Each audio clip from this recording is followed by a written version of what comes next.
Maniac Magee, chapters 6 through 11. About an hour later, Mrs. Valerie Pickwell twanged open her back screen door and stood on the step and whistled. At least she can do that. I can't whistle. As whistles go, Mrs. Pickwell's was one of the all-time greats. It reeled in every Pickwell kid for dinner every night. Never was a Pickwell kid ever late for dinner. It's a record that will probably stand forever. The whistle wasn't loud, and it wasn't screechy. It was a simple two-note job, one high note, one low. To an outsider, it wouldn't sound all that special, but to the ears of a Pickwell kid, it was magic.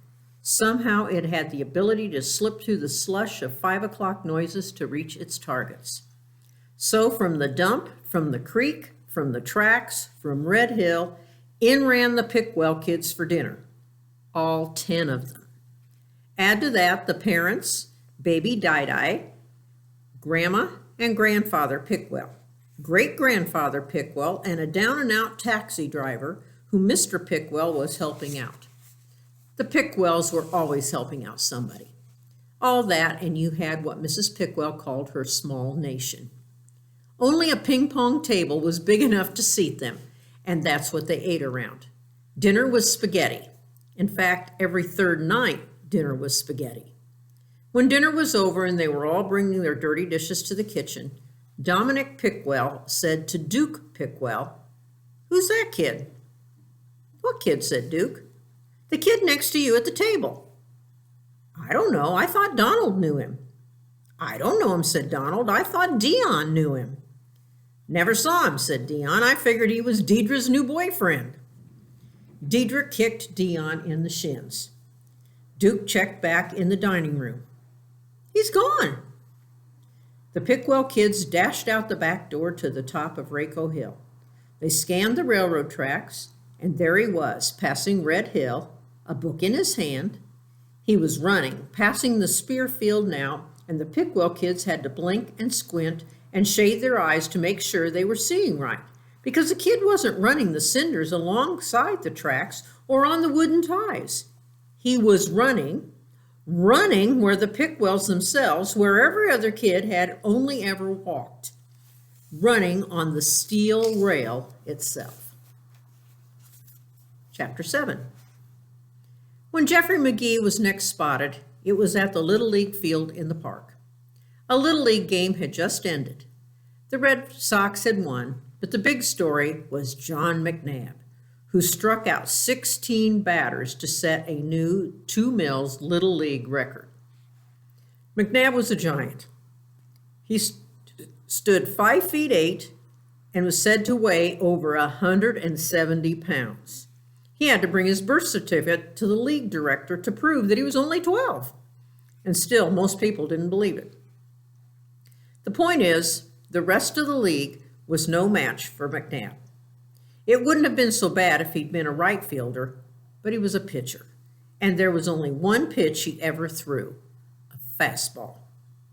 Most of the batters never saw it, they just heard it whizzing past their noses. You could see their knees shaking from the stands. One poor kid stood there long enough to hear strike one go past and then threw up all over home plate. It was still pretty light out because there were a lot of strikeouts and a game goes fast. And McNabb was still on the mound even though the official game was over. He figured he'd make baseball history and he wanted to stretch it out as long as he could. There was still about 10 players around, Red Soxers, Green Soxers, and McNabb was making them march up to the plate and take their swings. There was no catcher.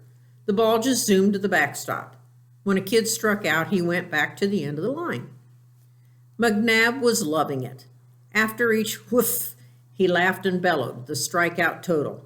26, 27, 28. He was like a shark. He had the bloodlust. The victims were hunched and trembling, walking the gangplank. 34, 35. And then somebody new stepped up to the plate. Just a punky, runny little kid, no Red Sox or Green Sox uniform. He was kind of scraggly, with a book, which he laid down on home plate. He scratched out a footing in the batter's box and cocked the bat on his shoulder and stared at McNabb. McNabb croaked from the mound. "Get out of there, runt. This is a Little League record. You ain't in Little League.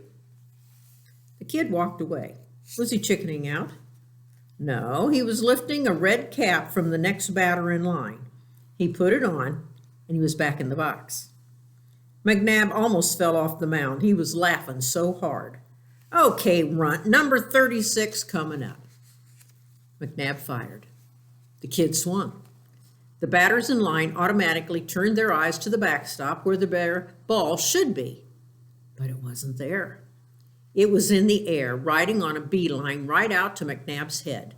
The same line it came in on, only faster. McNabb froze, then flinched just in time.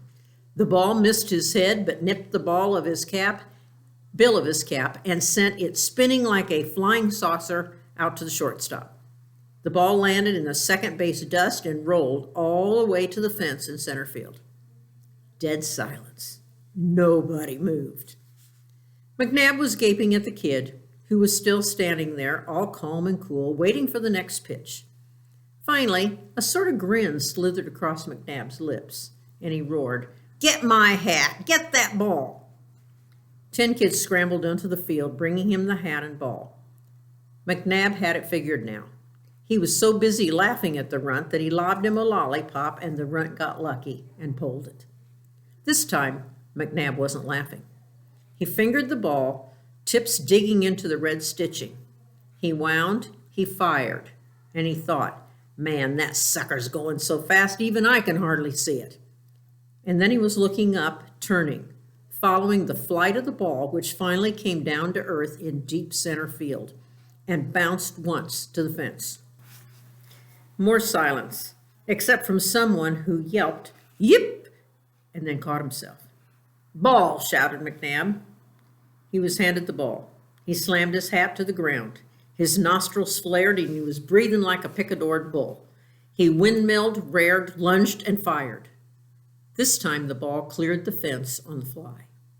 No more holding back. The other kids cheered. Somebody ran for the ball and they were anxious now for more. 3 more pitches and 3 more home runs. Pandemonium on the sidelines. It was raining red and green hats. McNabb couldn't stand it. The next time he threw, it was right on the kid's head. The kid ducked. McNabb called, "Strike 1." Next pitch headed for the kid's belt. The kid bent his stomach around the ball. "Strike 2." Strike 3 took dead aim at the kid's knees, and here was the kid, swooping back and at the same time swatting at the ball like a golfer teeing off. It was the craziest baseball swing you ever saw, but there was that ball smoking out to center field. "Hold it, Runt," snarled McNabb. "I can't pitch it right when I got a whiz." The kids on the sidelines made way as McNabb stomped off the field, past the dugout and into the woods between the field and the creek. They waited a long time, but they figured, well, McNabb's whiz probably would take longer than a regular kid's. Might even make the creek rise. At last, McNabb was back on the mound, fingering the ball in his glove, a demon's gleam in his eye. He wound up, fired, the ball headed for the plate, and what's this? A leg ball? It's got legs? Long legs pinwheeling toward the plate. It wasn't a bat ball at all. It was a frog. And McNabb was on the mound cackling away, and the kid at the plate was bug-eyed. Nobody'd ever tried to hit a fast frog before. So what'd the kid do? He bunted it. He bunted the frog, laid down a perfect bunt in front of the plate. Third base side, and he took off for first. He was halfway to second before McNabb jolted himself to action.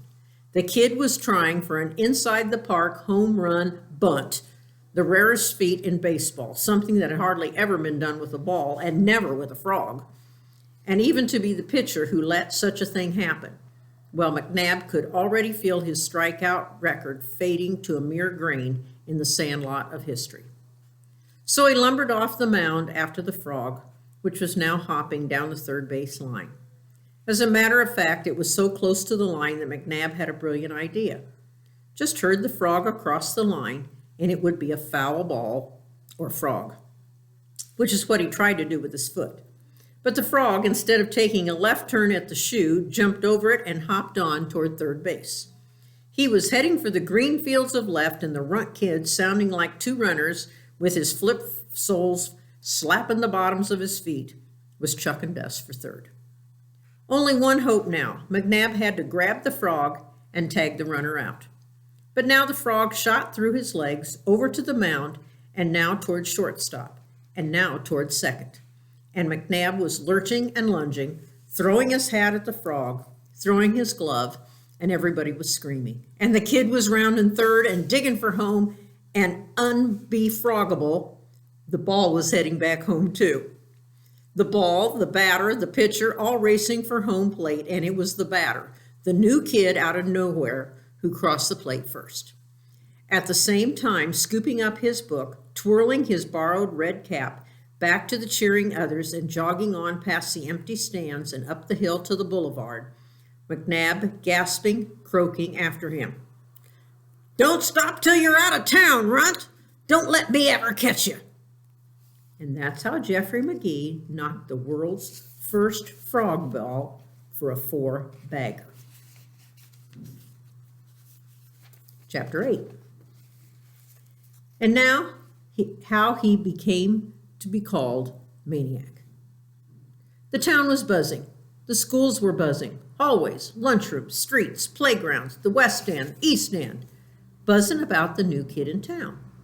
The stranger kid, scraggly, carrying a book, flap-soled sneakers. The kid who intercepted Brian Dennehy's pass to hands down and punted it back longer than Dennehy himself ever threw it. The kid who rescued Arnold Jones from Finsterwald's backyard. The kid who tattooed Giant John McNabb's fastball for a half-dozen home runs and then circled the sacks on a bunted frog. Nobody knows who said it first, but somebody must have. "That kid's got to be a maniac." And somebody else must have said, "Yeah, a regular maniac." And somebody else said, "Yeah." And that was it. Nobody except Amanda Beale had any other name for him. So pretty soon, when they wanted to talk about the new kid, that's what they called him. Maniac. The legend had a name, but not an address. At least not an official one, with numbers. What he did have was the deer shed at the Elmwood Park Zoo, which is where he slept his first few nights in town. What the deer ate, especially the carrots, apples, and day-old hamburger buns, he ate. He started reading Amanda Beale's book his second day in town and finished it that afternoon. Ordinarily, he would have returned it immediately, but he was so fascinated by the story of the Children's Crusade that he kept it, and he read it the next day, and the next. When he wasn't reading, he was wandering. When most people wander, they walk, but Maniac Magee ran. Around town, around the nearby townships, always carrying the book, keeping it in perfect condition. This is what he was doing when his life, as it often seemed to do, took an unexpected turn. Chapter 9. John McNabb had never in his life met a kid he couldn't strike out, until the runt. Now, as he thought about it, he came to 2 conclusions. Number 1, he couldn't stand having his blemish on his record. And number 2, if you beat a kid up, it's the same as striking him out. So McNabb and his pals went looking for the kid. They called themselves the Cobras. Nobody messed with them, at least nobody in the West End. The Cobras had heard that the kid hung around the park and the tracks, and that's where they spotted him one Saturday afternoon on the tracks by the path that ran from the Oriole Street dead end to the park. He was down by Red Hill and heading away from them, book in hand, as usual. But the Cobras just stood there stunned. "I don't believe it," one Cobra said. "Must be a trick," said another. "I heard about it," said another, "but I didn't believe it." It wasn't a trick. It was true. The kid was running on the rail. McNabb scooped up a handful of track stones. He launched one and he snarled, "He's dead. Let's get him." By the time Maniac looked back, they were almost on him. He wobbled once and leaped from the rail to the ground and took off. He was at the Oriole Street dead end, but his instinct said no, not the street, too much open space. So he stuck with the tracks. Coming into view above him was the house on Raco Hill where he had eaten spaghetti. He could go there to the whistling mother, the other kids, and be safe.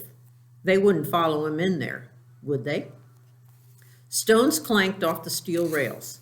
He darted left, skirted the dump, wove through the miniature mountain range of stone piles and into the trees, skiing on his heels down the steep bank and into the creek, frogs plopping, no time to look for stepping rocks. Yells behind him now, war whoops, stones pelting the water, stinging his back. Ah, the other side. Through the trees and picker bushes, past the armory, jeeps, and out of the park boulevard, past the Italian restaurant on the corner, the bakery, screeching tires, row houses, streets, alleys, cars, porches, windows, faces staring, faces, the town whizzing past Maniac. A blur of faces, each face staring from its own window, each face in its own personal frame, in its own house, in its own address. Some place to be when there was no other place to be.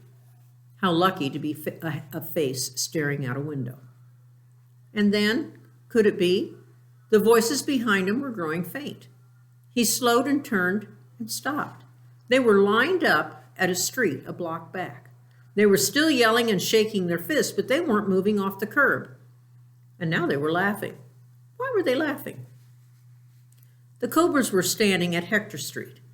Hector Street was the boundary between the east and west ends, or to put it another way, between the blacks and the whites. Not that you ever saw a white in the east end or a black in the west end.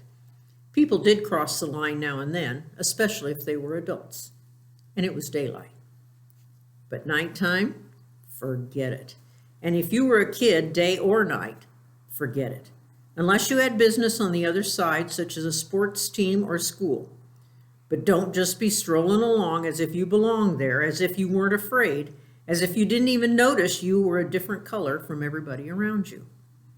The Cobras were laughing because they figured the dumb, scraggly runt would get out of the east end in about as good a shape as a bare big toe in a convention of snapping turtles. Chapter 10. Of course, Maniac didn't know any of that. He was simply glad the chase was over. He turned and started walking, catching his breath. East Chestnut, East Marshall, Green Street, Arch Street. He had been around here before. That first day with the girl named Amanda, other days jogging through, but this was Saturday, not a school day, and there was something different about the streets. There were kids all over. One of them jumped down from the front step and planted himself right in front of Maniac. Maniac had to jerk to a stop to keep from plowing into the kid. Even so, their noses were practically touching.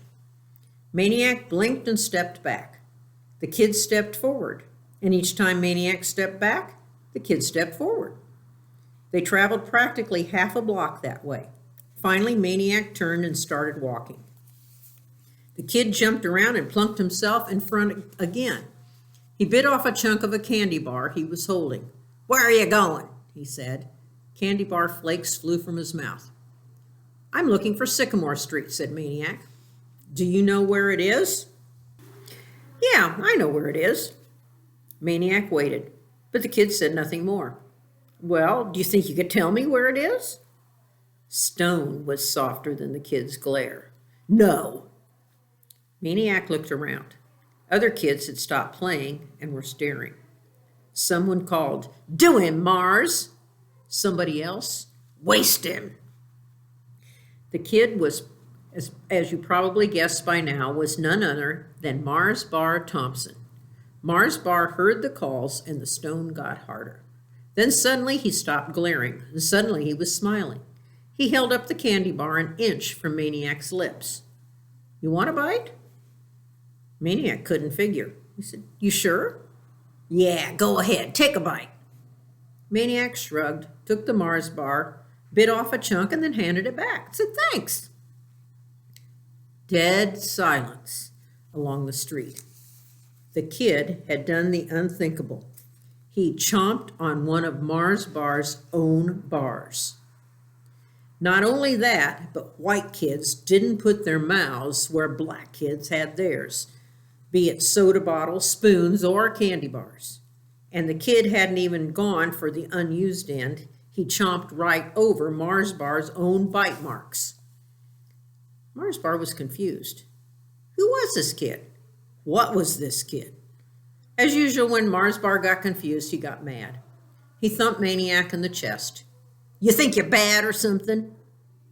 Maniac, who was now twice as confused as Mars Bar, blinked. Huh? You think you can come down here and be bad? Is that what you think? Mars Bar was practically shouting now. No, said Maniac, I don't think I'm bad. I'm not saying I'm an angel either. Not even really good. Somewhere in between, I guess. Mars Bar jammed his arms downward and stuck out his chin and sneered. Am I bad? Maniac was befuddled. I don't know. One minute you're yelling at me and the next minute you're giving me a bite of your candy bar. The chin jutted out more. Tell me I'm bad. Maniac didn't answer. Flies stopped buzzing. I said, tell me I'm bad. Maniac blinked and shrugged and sighed. Well, it's none of my business. If you're bad, let your mother or father tell you. Now it was Mars Bar doing the blinking, stepping back, trying to sort things out, and after a while he looked down. What's that? Before Maniac answered, a book. Mars Bar had snatched it from his hand. This ain't yours, he said. He flipped through some pages. It looks like mine.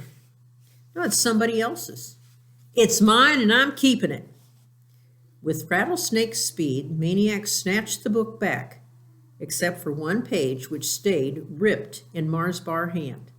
Give me the page, said Maniac. Mars Bar grinned. Take it, Fishbelly. Silence, eyes. The flies were waiting, East End vultures.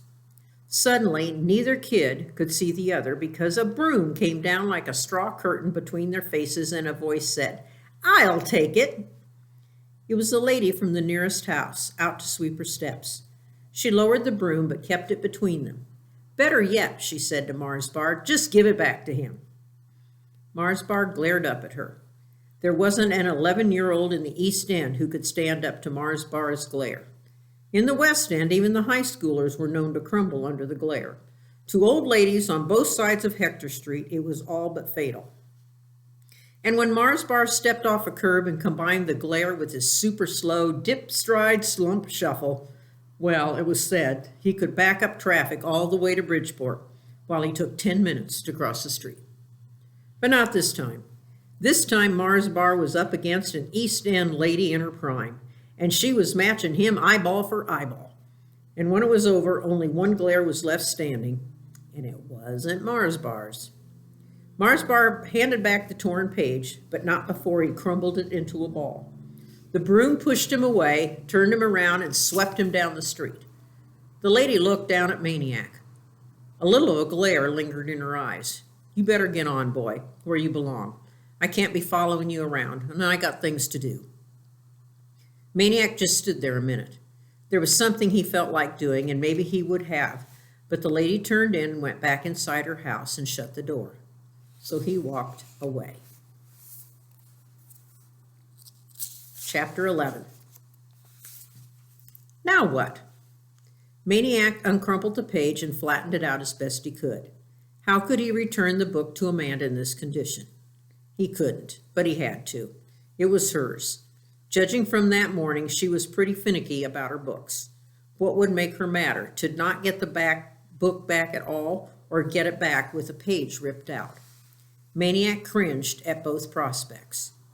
He wandered around East End, jogging slowly, in no hurry now to find 728 Sycamore Street. He was passing a vacant lot when he heard an all-too-familiar voice. Hey, Fishbelly! He stopped and turned. This time Mars Bar wasn't alone. A handful of other kids trailed them down the sidewalk. Maniac waited. Coming up to him, Mars Bar said, Where are you running, boy? Nowhere. You running from us? You afraid? No, I just like to run. You want to run? Mars Bar grinned. Go ahead. We'll give you a head start. Maniac grinned back. No, thanks. Mars Bar held out his hand. Gimme my book. Maniac shook his head. Mars Bar glared. Gimme it! Maniac shook his head. Mars Bar reached for it, and Maniac pulled it away. They moved in on him now. They backed him up. Some high schoolers were playing basketball up the street, but they weren't noticing. And there wasn't a broom-swinging lady in sight. Maniac felt a hard flatness against his back. Suddenly his world was very small and very simple. A brick wall behind him, a row of scowling faces in front of him. He clutched the book with both hands.